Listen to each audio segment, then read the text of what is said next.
안녕하세요, 청취자 여러분들. 저 역시도 이 채널을 즐겨 듣는 청취자인데 오늘은 무슨 용기가 났는지 이렇게 컴퓨터 앞에 앉아 사연을 적고 있네요. 아마도 엊그제 이 채널에서 들었던 사연 때문일 것 같아요. 세상에 저만 이런 일을 겪은 줄 알고 살다가 저보다도 더한 일들을 겪으신 분들도 많이 계시다는 것을 알게 되고 용기를 내봅니다. 사람으로서 기본적으로 갖추어야 할 것들도 갖추지 못한 사람들이 가까운 사람이라면 세상 살아가는 것이 정말 힘이 든답니다. 제가 바로 그랬었어요. 이제는 모두 지난 일이 되었지만 제 가슴 깊숙한 곳에서 가끔씩 살아꿈틀대는 사연들을 지금 바로 꺼내보도록 할게요. 남들처럼 행복하게 지내지 못했던 제 어린 시절은 주로 동생을 봐주는데 많은 시간을 보냈었어요. 3살 터울이 나는 남동생이 있었는데 항상 바쁘게 일을 하시는 부모님을 대신해서 제가 주로 돌보았죠. 제가 기억나는 것은 아빠는 몇 달에 한 번씩 집에 들어오시는 분이셨습니다. 배를 타는 일을 한다고만 엄마한테 들었었는데 몇 달 만에 만나는 아빠는 뭔가 조금씩 멀어지는 그런 느낌이었었어요. 처음에는 애교도 부리고 아빠한테 예쁨을 받으려고 노력도 해봤지만 왠지 모른 어색한 기류 때문에 저도 어느 순간부터는 그렇게 하지 않은 것으로 기억하고 있어요. 그리고 아빠 역시 딸인 저보다는 남자인 동생을 주로 많이 예뻐하시면서 항상 자신의 대를 이어줄 놈이라는 말을 하셨었어요. 그런 아빠를 보면서 질투도 엄청 많이 느꼈던 것 같아요. 왜 나는 안 예뻐하실까 하면서 말이죠. 반면에 엄마는 제게 엄청난 믿음과 사랑을 주셨습니다. 아무래도 바쁜 엄마를 대신해서 제가 집안일도 많이 하고 동생도 돌봐줘서 그러셨던 것 같기도 해요. 그렇게 몇 년의 시간을 보낸 후 아빠는 더 이상 몇 달에 한 번도 집에 들어오지 않으셨어요. 사실 아빠는 배를 타는 일을 하셨던 것이 아니라 엄마와 이혼을 하셨던 것이었더라고요. 엄마는 저희 둘을 키우며 지내셨고 아빠는 다른 여자와 결혼을 하셔서 새 가정을 꾸리셨었기에 몇 달에 한 번씩 집에 와서 저희 얼굴을 보고 저희 남매가 잠이 들면 돌아가셨던 모양이에요. 아무튼 저희 가족은 엄마와 저 그리고 남동생 셋뿐이었습니다. 동생은 제게 눈에 넣어도 아프지 않을 동생이에요. 서로 싸우고 다투고 할 여력도 없이 저는 온전히 동생을 보호자로서 지켜줘야 할 시간이 많았었거든요. 한 번은 동생이 제게 라면을 끓여준다고 서투른 솜씨로 가스레인지를 사용하다가 손을 대인 적이 있었어요. 그때 얼마나 속이 상했는지 동생을 때리면서 소리소리를 질렀던 기억도 나네요. 누가 이런 거 끓여달래? 왜 다치고 그래? 이게 얼마나 위험한 건데 손을 대. 난 누나가 배고플까봐 누나가 맨날 나 라면 끓여주니까 미안해서. 누나 배 안 고파. 안 고프다고. 그러니까 앞으로는 절대로 이런 쓸데없는 짓 하지 마. 알았어? 알았냐고. 미안해. 알았어. 2번 다시는 안 그럴게. 동생의 등짝을 몇 대 때리면서 소리를 지르고 나서야 저는 그제야 제정신으로 돌아왔었죠. 얼마나 속이 상했던지 그러고 나서 한참을 울었던 기억도 나네요. 그때 대인 상처로 인해서 동생은 왼쪽 손목 쪽에 자그마한 화상 자국도 있습니다. 그 자국을 보면 아직도 그때의 기억이 새록새록 떠오르죠. 엄마는 이런 제게 많이 의지하셨던 것 같아요. 남편과는 이혼을 했고 혼자서 집안일도 해야 하고 돈도 벌어야 하셨기에 하루하루가 힘드신 상황이잖아요. 그래서 때로는 술을 한 잔 마시면서 제게 하지 않아도 될 말씀까지 하면서 속내를 털어놓으셨어요. 우리 딸은 어떤 남자랑 결혼하고 싶어? 결혼? 나 결혼 안 할 거야. 엄마랑 동생이랑 셋이 이렇게 살 거야. 내가 돈도 많이 벌어서 좋은 집도 사주고 그럴 거야. 그래. 우리 딸은 절대로 결혼하지 마. 엄마처럼 불행해질까 엄마가 너무 두렵고 무섭다. 처음엔 다 착한 놈처럼 나 좋다고 쫓아다녀도 나중에는 다 똑같아. 남자라는 족속은 다 똑같다고. 너는 절대로 엄마 같은 삶을 살지 마. 알았지? 절대 결혼하지 마. 알았어, 엄마. 알았어. 엄마 이제 술 그만 마셔. 혀가 꼬부라지는 엄마에게서 술잔을 뺏고 상을 치우는 일은 언제나 저의 몫이었습니다. 그런 엄마의 모습은 시간이 갈수록 잦아졌고 저는 그런 집안이 싫기도 했었어요. 남동생은 말썽을 좀 피우는 아이로 자라고 있었습니다. 학교에서 가끔 싸움도 하고 다니고 동네에서도 다른 어른들에게 가끔 혼이 나기도 하는 그런 아이였죠. 중학생쯤 되고 나니 엄마 말씀도 잘 듣지 않고 대드는데 솔직히 그런 동생에게 많이 실망도 했었어요. 그래도 저한테만큼은 함부로 대하지 않았습니다. 제가 자신에게 어떻게 했는지 누구보다 잘 알고 있었으니까요. 저는 그런 동생에게 화도 내보고 타이르기도 해보았지만 당장은 바뀌지 않더군요. 하지만 시간이 약이라고 사춘기가 지나면서 점점 동생은 철이 들어갔습니다. 누나, 내가 미안해. 그동안 참 바보 같았지. 엄마한테도 너무 죄송하네. 그래 이놈아, 이제라도 알면 다행이다. 왜 그러는 거야 도대체? 왜 PC방 가서 과자 훔치고 학교에서 쌈박질하고 왜 그러고 살아? 엄마랑 누나가 도둑질이랑 싸움질하러 가르쳤니 어? 몰라 나도 내가 왜 그러고 살았는지. 그냥 우리 집 이혼가정이고 가난하다고 무시하니까 그런 못된 놈들한테 뭔가 나 대단한 사람이라고 보여주고 싶었어. 에휴, 그건 대단한 게 아니라 바보 같은 짓이라고. 그래봐야 네 인생만 쪽나는 거야 알았어? 앞으로는 제발 절대 그러지 말자. 우리 엄마를 생각해서라도 이러면 안 되잖아. 알았어 누나. 나 이제 진짜 정신 차렸어. 우리 엄마 누나 정말 행복하게 해줄 거야. 얼른 빨리 돈 많이 벌어서 이 세상에서 갖고 싶은 거 다 사주고 편안하게 살게 해줄 거라고. 진짜야? 동생은 이렇게 조금씩 성장하고 있었습니다. 힘들게 사는 세상도 시간은 흘러가더군요. 저는 어느덧 고등학교를 졸업할 나이가 되었어요. 그 당시에 엄마의 건강이 좀 좋지 않으셔서 저는 고등학교 졸업식도 못 가고 겨울방학 때부터 일을 시작했었어요. 일하지 못하시는 엄마 대신에 제가 생활비를 벌어야 했거든요. 알바를 2탕, 3탕씩 뛰면서 돈 되는 일은 모두 다 했었습니다. 그 돈으로 집에 공과금도 냈고 장도 봤으며 동생의 학교에 들어가는 돈도 내주었죠. 돈 1,000원이 아까워서 때로는 버스 대신 걸어가는 길을 택할 때도 있을 정도로 저는 아끼면서 살아갔습니다.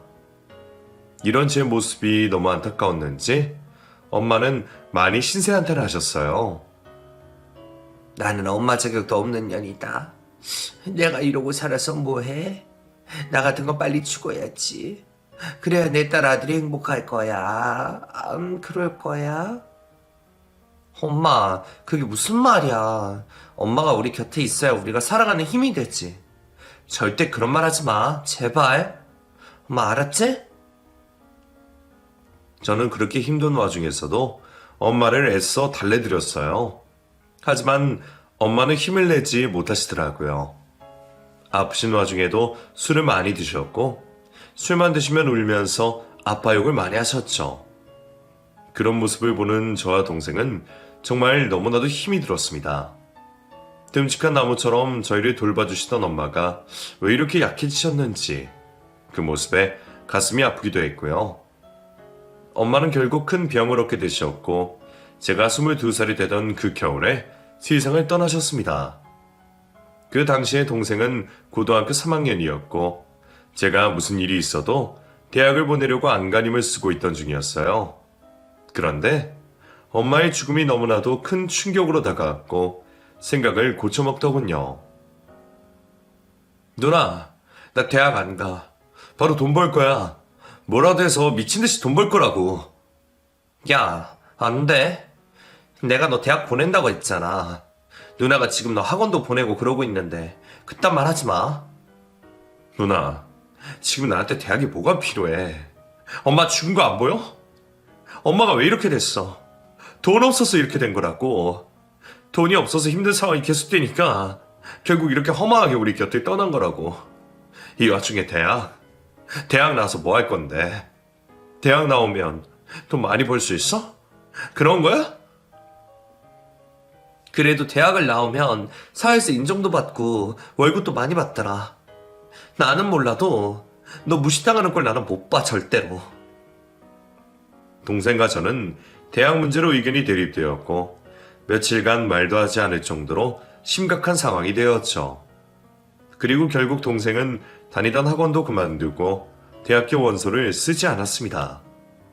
고등학교를 졸업하자마자 군대에 자원 입대를 해버렸고 그렇게 저와 당분간 헤어지게 되었어요. 처음에는 동생을 원망하기도 했지만 그래도 제 하나밖에 없는 가족이었어요. 아빠는 엄마 장례식 때 보았지만 두 번 다시는 연락하고 싶지 않을 정도로 멀어진 느낌이었거든요. 엄마까지 없어지니 저희는 서로를 더욱더 의지할 수밖에 없었습니다. 그렇게 저는 저 나름대로 열심히 일을 하며 살았고 동생은 군대에서 성실하게 생활하며 지냈어요. 제대를 하고 나서 사회에 나오자마자 아는 형의 가게를 쫓아다니며 일을 배우겠다고 했습니다. 평범하고 안정된 직장을 얻었으면 좋겠다 싶은 제 바람과는 다르게 동생은 매우 도전적인 일을 하려고 했었죠. 동생은 지방 멀리 떨어진 곳에 가서 일을 해야 했었기에 결국 저와 떨어져 살게 되었어요. 그때 저는 남편을 만났습니다. 주말에 알바를 하던 작은 카페가 있었는데 그곳의 단골 손님이 바로 남편이었죠. 제가 좀 일도 열심히 하고 싹싹하다는 소문을 많이 듣는 편이었거든요. 남편은 그런 제 모습을 오랫동안 지켜보더니 제게 관심이 있었던 모양이더라고요. 카페에 올 때마다 제게 이런저런 말을 하긴 했었는데 처음에는 제가 별로 관심이 없어서 그런지 별 생각도 안 하고 있었어요. 그런데 매번 같은 요일 비슷한 시간대에 오다 보니 저도 그 사람을 기억하게 되었죠. 오늘 날씨 정말 좋죠? 하늘 보셨어요? 아, 네? 아, 네네, 정말 좋네요. 아까 출근하면서 보니까 정말 예쁘더라고요. 근데 왜 주말만 오세요? 제가 그쪽 계실까 하고 주중에도 가끔 오는데 안 계시더라고요. 주중에는 다른 직장에 다니고 있고요. 주말만 알바하고 있어요. 저를 찾으셨어요? 그럼요, 찾았죠. 너무 성격도 좋으시고 웃는 얼굴이 사람을 기분 좋게 해주시거든요. 그래서 좀 더 자주 뵙고 싶어서. 아, 네. 감사합니다, 손님. 그럼 오늘은 몇 시에 끝나시는 거예요? 끝나고 시간 되시면 밥 한 끼 같이 먹고 싶어서요. 멀끔하게 생긴 손님이 제게 관심을 가져주는 것 같아서 처음엔 그저 너무 좋기만 했어요. 이성이 평소에 제게 적극적인 모습을 보여준 적은 거의 없었거든요. 제가 돈 벌고 생활하느라 이런 쪽에 관심조차 두지 못한 것도 사실이고요. 뭐에 홀렸는지 저는 그날 그 남자와 함께 밥을 먹게 되었습니다. 그 남자는 지방이었지만 꽤 좋은 대학을 나왔고 직장도 괜찮은 곳에 다니고 있더라고요. 제가 주말에 일했던 그 카페가 대학가 부근이었는데 그 대학 출신이라는 얘기를 들었어요. 고등학교만 간신히 졸업하고 사회에 나와 이 일 저 일하고 있던 저는 솔직히 자신감이 없었습니다. 특히나 학벌이나 토익 같은 얘기들은 저를 많이 위축되게 만들었었죠. 그 남자도 제게 어느 대학 출신이라고 물었었는데 맨날 이런 부분 때문에 위축된 제 자신이 싫어서 그날은 아주 당당하게 큰 소리로 말을 해버렸어요. 아, 저 고졸이에요. 고등학교 졸업하고 사회에 나와서 열심히 일하고 있죠. 대학이 꼭 인생의 전부는 아니니까요. 아, 그럼요. 꼭 전부는 아니죠. 오해는 마세요. 저는 그저 혹시 같은 학교 출신인가 해서 여쭤본 거니까요. 저도 가고 싶긴 했는데 집안 사정도 그랬고 동생도 돌봐야 했었기에 어쩔 수가 없었네요. 대학생활 재미있으셨어요? 궁금하긴 해요. 뭐, 그렇죠. 그냥 맨날 놀러 다니고 술 마시고 연애하고 그러느라. 오히려 자신감 있는 제 모습이 보기 좋았는지 그 남자는 그 뒤로 더욱더 제게 호감을 드러내기 시작했어요. 연락처도 물었고 사는 곳까지 물어보면서 주중에 근무하는 직장 위치까지 묻더라고요. 웬일인지 저도 숨기고 싶지 않아서 모든 것을 다 말해주었더니 속이 다 후련해졌습니다. 그리고 기분이 좋았어요. 저도 누군가한테 이렇게 관심받을 수 있구나 하는 마음에서요. 어린 시절 아빠에게 사랑받고 싶어서 몸부림을 쳤는데 아빠가 별로 관심을 주지 않아 상처받았던 제 모습이 데자뷰가 되면서 이번에는 뭔가 다른 결말이 있을 것 같다는 희망도 느껴졌어요. 그리고 그 남자와 주기적으로 만나는 사이가 되었어요. 영화도 같이 보고 밥도 먹고 또 다른 카페에 가서 이런저런 얘기도 많이 했죠. 시간이 지나면서 저는 점점 더 그 사람에게 빠져만 갔습니다. 학벌도 직장도 거기에 외모도 괜찮은 남자가 제가 이렇게 잘해주는데 마다할 사람이 누가 있겠어요. 더군다나 자기 고집도 잘 부리지 않고 남자 특유의 그런 강인함 같은 것도 내세우지 않으니 저는 마음이 많이 기울었었죠. 그리고 시간이 조금 흘러 저희는 연인으로 발전했습니다. 저는 사랑에 빠지면 정말 모든 것을 다 내어줄 만큼 헌신적인 사람인 것을 느끼는 시간이었던 것 같아요. 그 남자를 위해서 정말 최선의 노력을 다했거든요. 그 남자가 조금 아프다고 하면 새벽부터 일어나 죽을 만들어서 그 남자의 집 앞에 가져다 주고 출근을 하고 주말이 되면 알바를 하면서 샌드위치, 김밥 등을 만들어서 가져가곤 했어요. 혹시나 저를 기다리는 그 남자가 배가 고플까 봐서요. 저의 이런 헌신적인 사랑에 그 남자도 감동했고 저희는 점점 더 깊은 관계로 발전해 나갔습니다. 그런데 조금 한 가지 걸리는 부분이 있었어요. 남친은 겉으로 보여주는 것과 돈에 굉장히 많이 집착을 하는 것 같더라고요. 돈을 벌려면 다른 사람들보다 멋지게 옷을 입고 멋진 차를 타고 다녀야 한다면서 무리해서 외제차를 사려고 하질 않나. 카드값도 밀려있는 상태로 백화점에 가서 명품 옷을 사려고 하지를 않나 하면서 말이죠. 그런 것에 너무 치중을 하다 보니까 카드값이 밀려있는 상태로 매월 받는 월급을 고스란히 카드값에 내고도 모자를 판국이었어요. 저는 그런 것을 절제하지 못하는 남친을 위해 특단의 조치를 내렸습니다.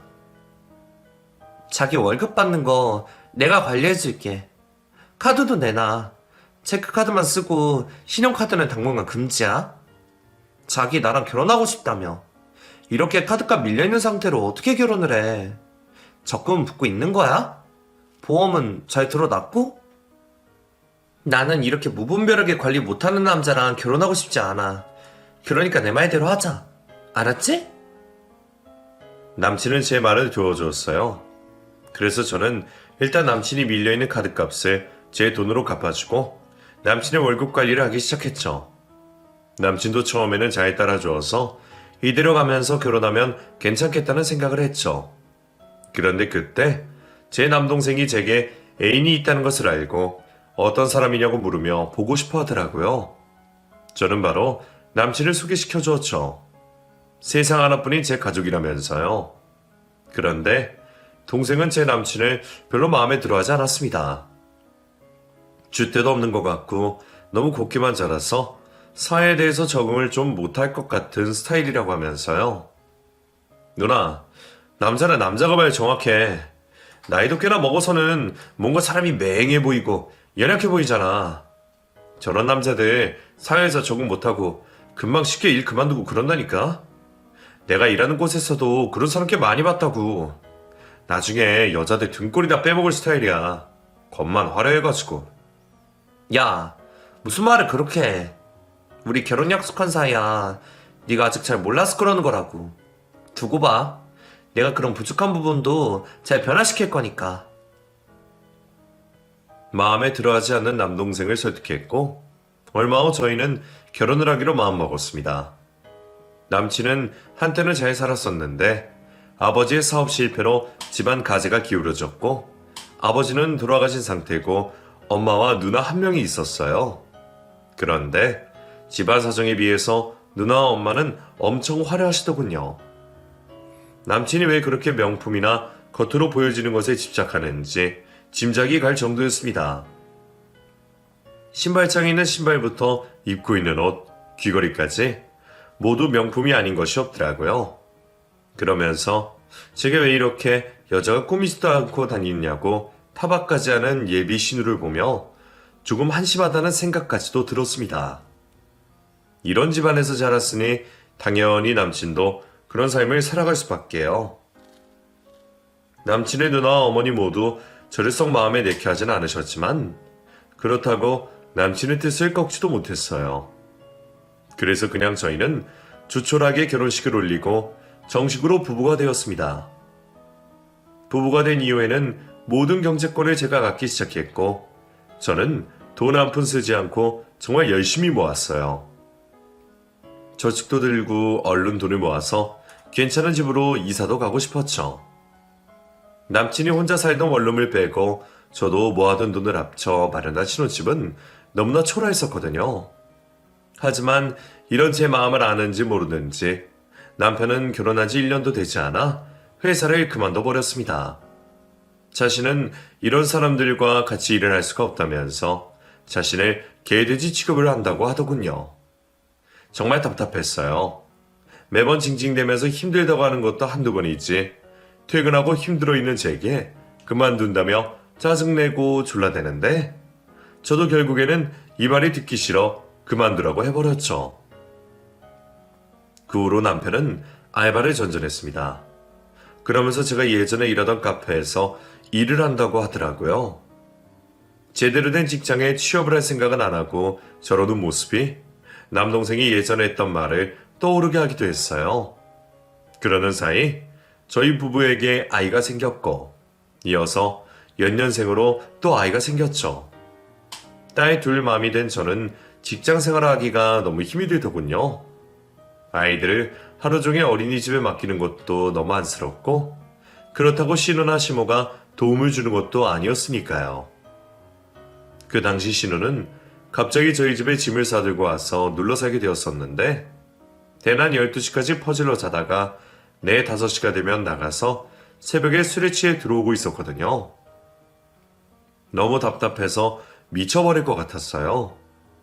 또 더욱 저를 힘들게 했던 건 시모였었는데요. 평소에 저를 마음에 들어하지 않던 시모가 갑자기 치매기가 생겨서 누군가의 도움이 절실히 필요한 상태가 되었었죠. 시모로 인해 집안에 작은 불까지 났고 집안에 있는 멀쩡한 물건들을 내다 버리기까지 했었거든요. 치매 환자는 절대로 혼자서 생활할 수가 없더라고요. 저는 그런 시모를 혼자 두기가 무서워 신우에게 부탁을 했어요. 저기 형님, 지금 어머님이 조금 상태가 안 좋으신 것 같은데 형님이 어머니 집에 들어가 사시면 어때요? 지금 딱히 저희 집에 있으셔야 할 이유는 없잖아요. 직장이 근처에 있는 것도 아니고.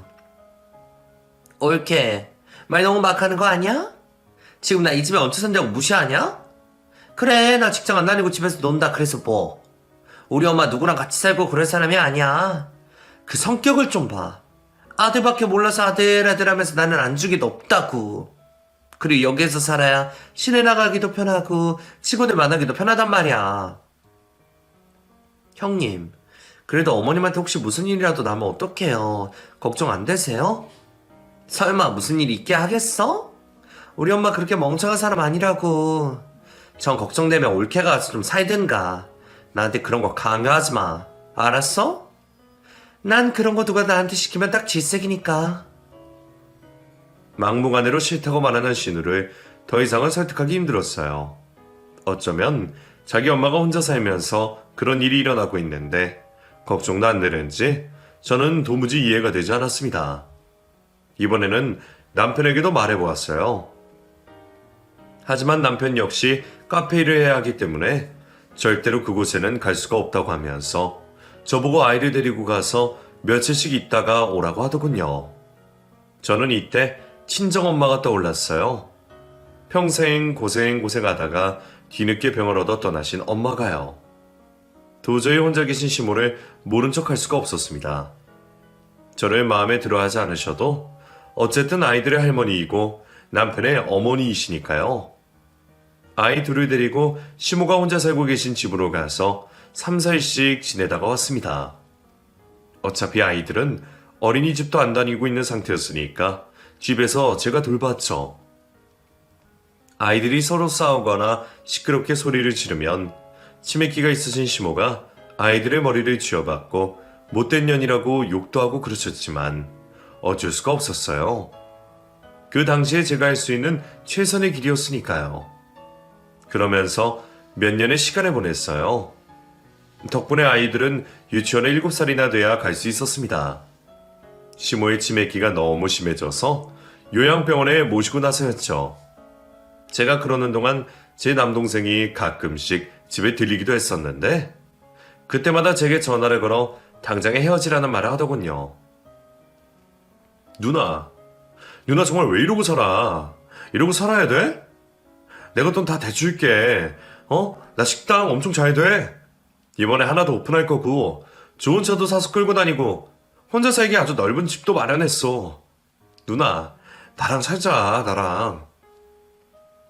무슨 말이야 그게. 왜 그래 다짜고짜 왜 그런 말을 해.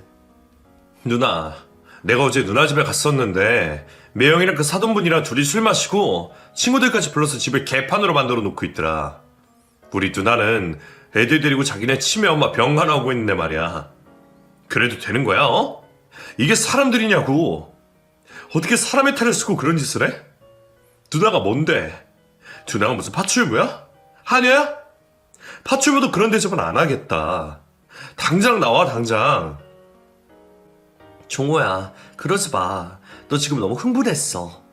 그래 너 성공하고 그런 거 너무 잘 듣고 좋아.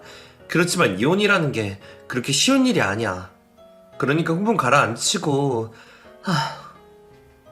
안 되겠어 누나. 나 누나네 집에서 30분 떨어진 곳에 집어들 거야. 거기 좋은 아파트 이번에 새로 다 지었더라. 나 거기 가서 살면서 수시로 누나 집 들락거릴 거고 매형이랑 그 누나가 무슨 짓 하고 다니는지 다 확인할 거야. 알았지? 아주 내 손에 걸리기만 해봐. 남동생은 몹시 흥분을 한 상태였어요. 제게 당장 이혼을 하라고 할 만큼요. 평생 자기 때문에 고생한 누나가 이번에는 또 시집까지 가서 고생을 한다고 자기가 지켜본다고 했어요. 동생은 일찍부터 친한 형네 가게에서 일을 배우더니 바로 식당을 차렸고 누구보다 열심히 살았어요. 그래서 이른 나이에 많은 돈을 벌게 되었고 이번에 또 다른 가게도 오픈을 한다고 하더라고요. 그래서 동생은 남편 모르게 제 통장으로 돈도 보내주고 예쁜 귀걸이나 화장품 그리고 명품 백도 사주기도 했었어요. 시모 병간호를 하느라 그런 선물을 받고도 한 번도 해보지도 못하고 장롱 속에 고이 모셔두기만 했지만요. 그렇게 시모가 요양원에 간 후에는 모든 것이 안정화가 되어가는 줄 알았어요. 아이들도 유치원에 다니기 시작했고 남편도 카페에서 일을 하고 있었고요. 그리고 저도 직장으로 복귀를 앞두고 있었죠. 남동생은 정말로 저희 집 근거리에 있는 아파트로 이사를 와서 수시로 맛있는 걸 사서 집에 놀러오며 분위기를 살폈고 덕분에 남편과 신우도 조금은 눈치를 보는 듯 해보였습니다. 이대로만 지내면 될 것 같다고 생각을 하던 어느 날 청천벽력 같은 일이 벌어지고 말았어요.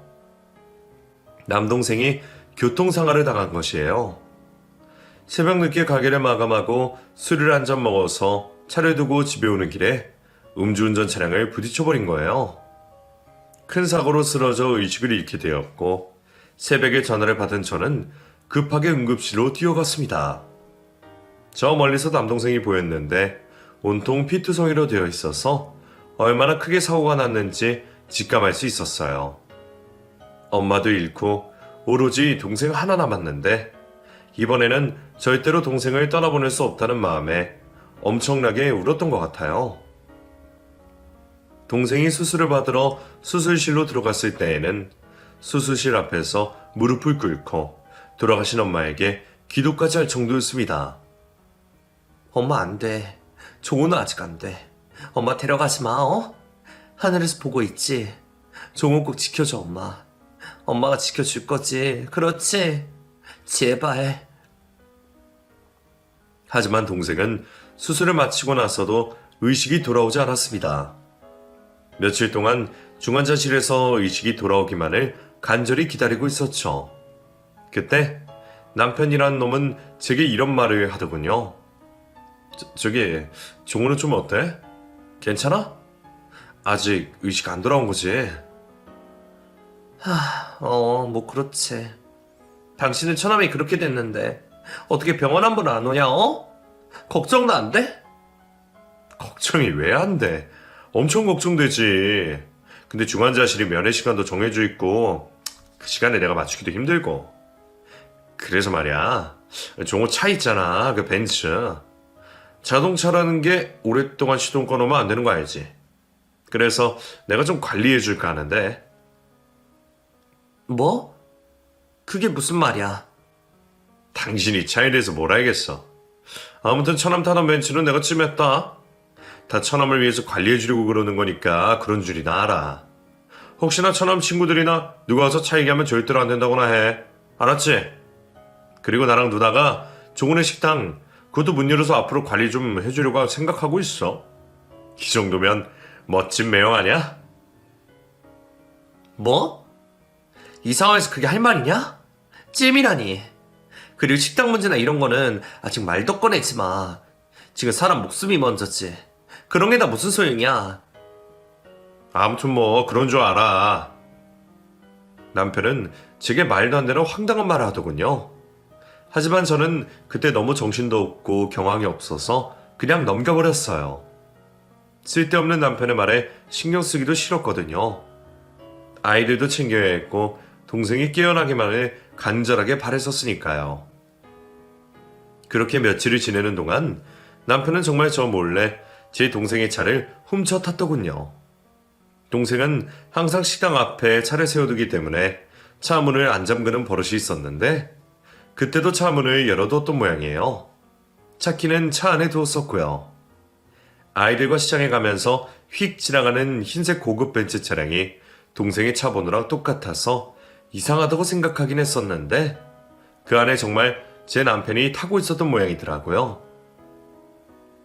그렇게 일주일쯤 지나고 동생은 기적적으로 깨어났습니다. 병원에서 연락이 와서 급히 달려가 보니 동생의 의식을 되찾고 안정을 찾아가고 있더라고요. 저도 알아보고 눈도 맞추고 눈물을 흘리는 것을 보니 정말 의식을 찾은 게 분명했어요. 저는 그렇게 세상에서 가장 소중한 남동생을 다시 만날 수 있었습니다. 남동생의 상태는 점점 호전되어 갔고 저는 일부러 남편에게 아무 말도 하지 않았어요. 이놈이 무슨 꿍꿍이를 생각하고 있는지 궁금했거든요. 여전히 제 남동생이 의식을 못 찾고 있다고 생각하고 있던 남편은 주말에 일이 있다며 아침 일찍부터 열심히 외모를 만지고 외출하더군요. 저는 분명히 뭔가가 있다고 생각했습니다. 여자의 직감이라는 게 있잖아요. 그리고 남동생은 며칠 후 말도 잘할 수 있게 되면서 자신의 친한 형에게 식당과 차를 좀 봐달라는 부탁을 했고 동생의 차가 그 자리에 없다는 것까지 알게 되었어요.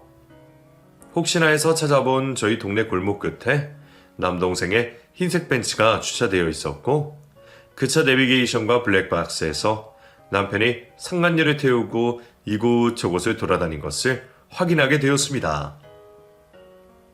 그 사실을 알게 된 남동생은 제게 다 이야기를 했고 지인을 통해 아는 변호사까지 소개받은 상태이더군요. 누나 봤지? 내가 뭘 했어?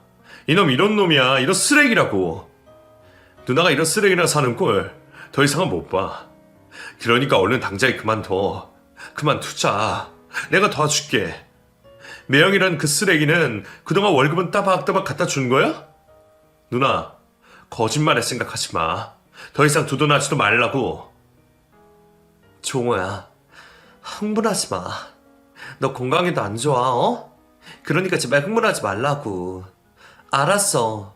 나 이혼할게. 이혼한다고. 그동안 그 인간 카페 알바하면서 딱 돈 100만 원 주더라.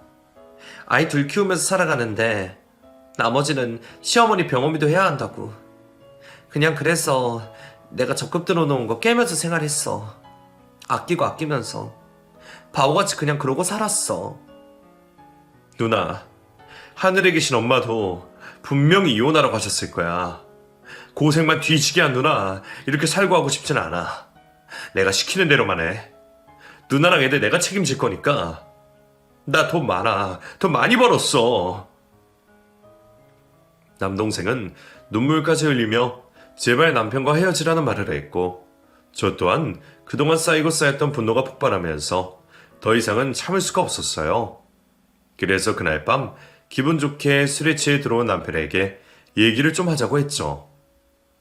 여보, 얘기 좀 해. 당신 내 동생 차 몰래 타고 어디를 그렇게 다닌 거야? 나 다 봤어. 내 동생도 다 봤다고. 어? 뭐라고? 난 그런 적 없는데. 차는 무슨 차. 그냥 말만 그렇게 한 거지. 내가 설마 그랬겠냐? 저놈은 사경을 헤매고 있는데? 종호, 더 이상 사경 헤매지 않아. 깨어났고 상태도 호전되어서 곧 퇴원해. 이미 차에 있는 블랙박스랑 다 찾아보고 말하는 거야.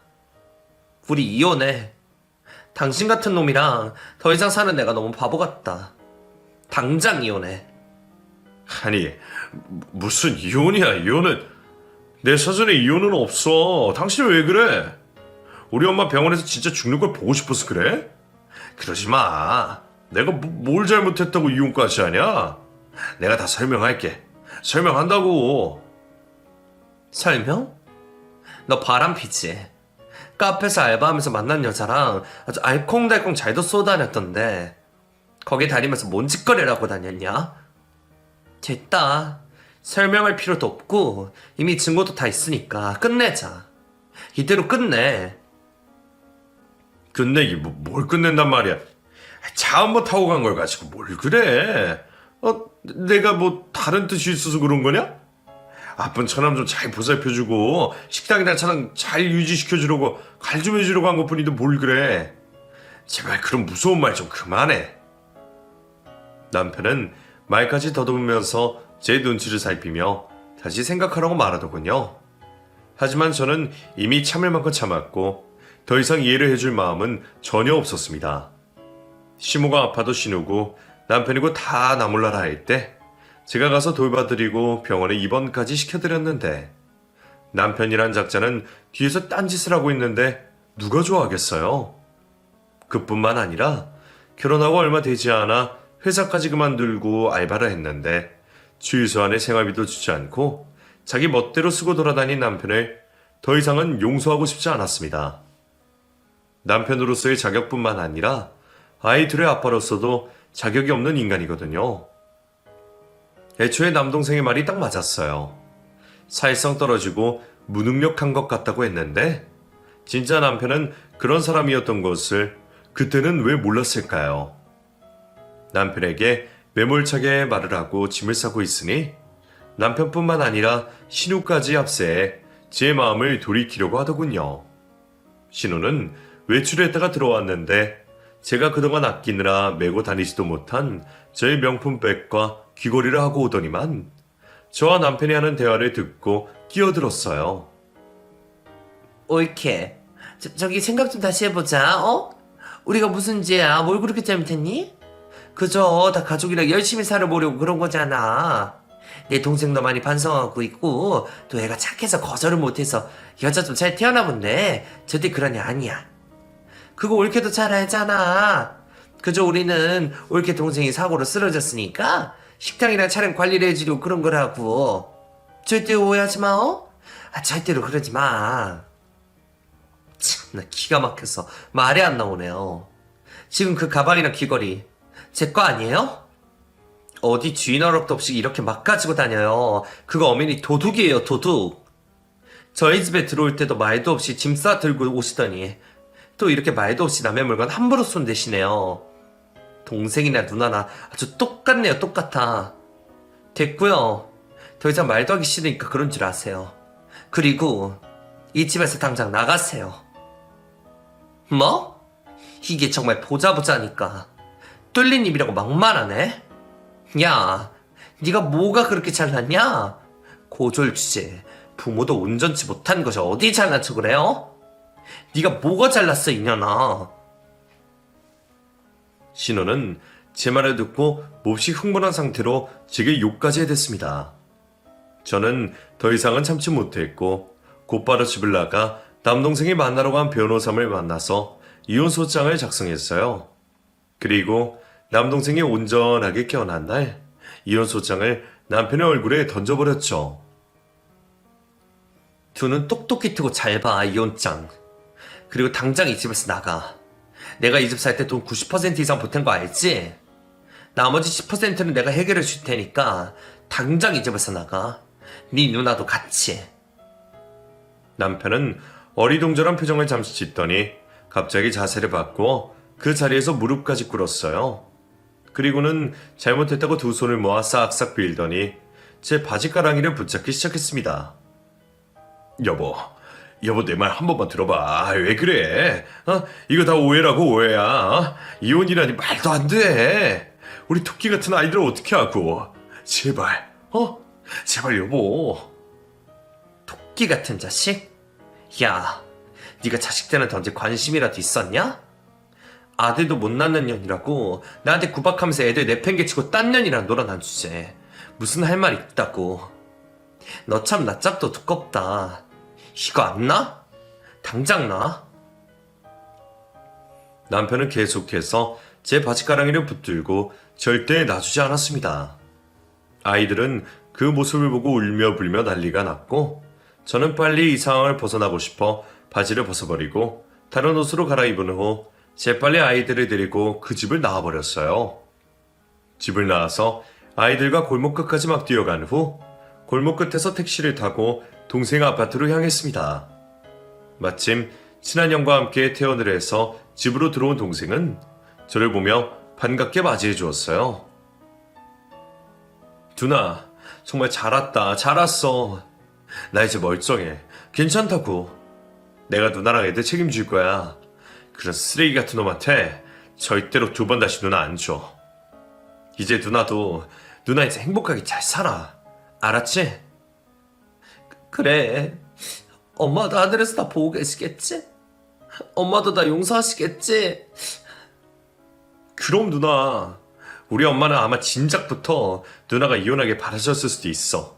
그러니까 그런 생각 말고 우리 앞으로 일만 생각하자. 내가 누나 도와줄 거야.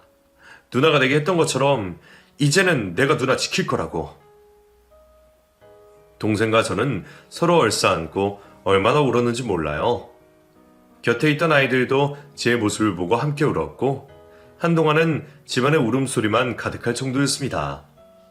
한참 시간이 지나고 어느 정도 정신을 차리고 보니 아이들이 밥도 먹지 못했더라고요. 부랴부랴 밥을 지어서 햄과 계란 후라이를 튀겨서 아이들에게 밥을 주었습니다. 아무것도 모르고 밥을 잘 먹는 아이들을 보니 가슴이 미어지긴 했지만 한편으로는 그런 아빠 밑에서 불행하게 자라는 것보다 이 길이 훨씬 낫겠다는 생각도 들었어요. 결국 저는 이혼이라는 길을 택했고 변호사를 통해 이혼은 일사천리로 진행이 되었습니다. 상간녀에 대한 인적사항도 다 알게 되어 상간녀 소송도 함께 진행했는데 알고 보니 상간녀는 같은 카페에서 일하던 알바생이더군요.